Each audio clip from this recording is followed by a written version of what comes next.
Anything is possible. It started with a dream. Our passion made a difference and built a family.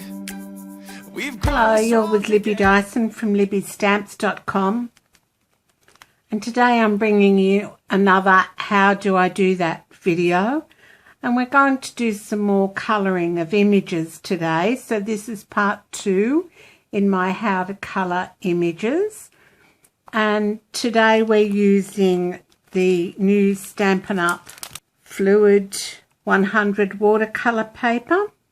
So it comes in a pack of 10 and it's beautiful to work with. Now, as with all watercolor papers, there's a wrong and a right side, and the right side is less textured.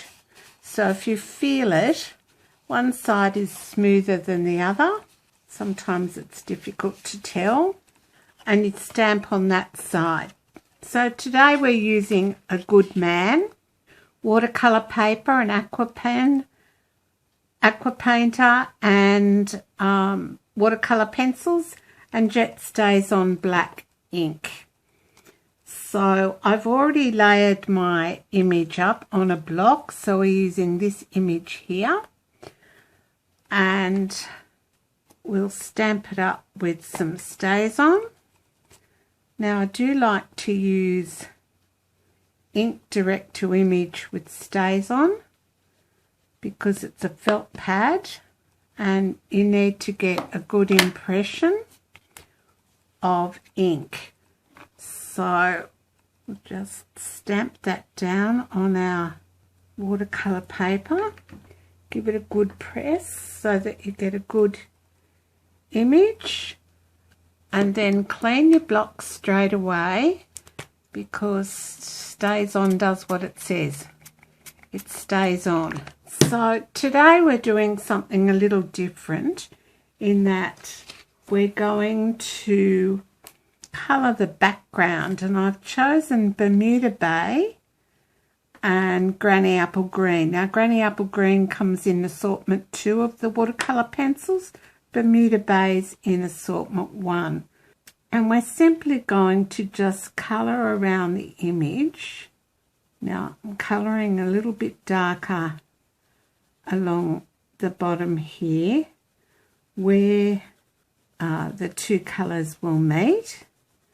And then I'm just going to colour lightly around the image, and you'll see that doing your colouring this way and with an aqua painter actually makes your image pop off the page. Now I'll come in later when I make a card and use a die to cut some of this outside off. Haven't quite decided what die yet. Could be a large oval die, could be something totally different, you never know.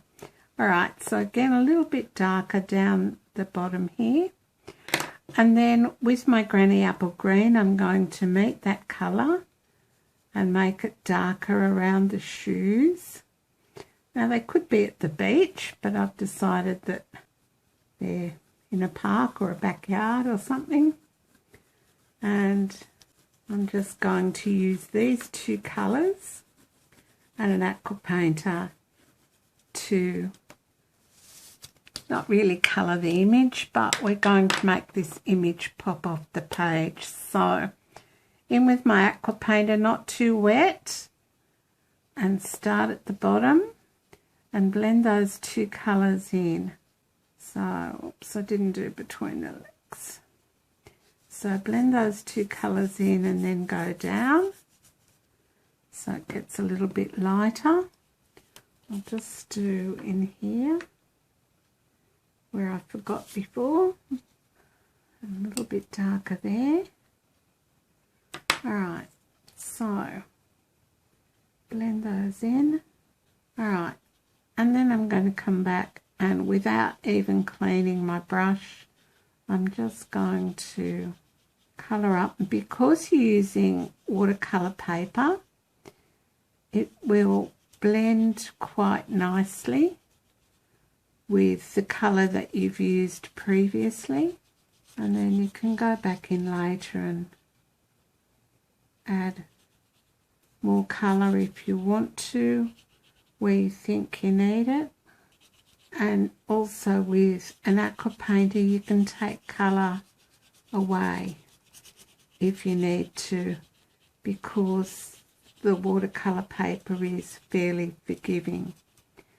So I'm just going to clean that off, give myself a little bit more water by squeezing the barrel, and you can see the water comes down to the tip till it's wet. Alright, I just want to make sure that's clean, and I'm going to come in here and blend this a little bit better.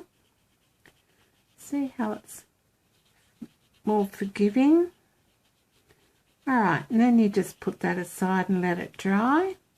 You can go in and add some other colour if you want to. You could add a little bit of colour to your image. Maybe a bit of early espresso for the pants, or is he wearing jeans? So we'll just come in and add a little bit of colour around the edges there. I don't want too much colour on here because I want the background to do the work on this colour, on this coloured image. And you don't want to spend too much time colouring if you've already got an idea. And maybe some Night of Navy for these pants, just a little bit around the edges. Alright, and then just come in with your aqua painter, dry it off a little bit because you just want to do those edges around. But really the idea of this video was to show you how by colouring the background you can make the image pop.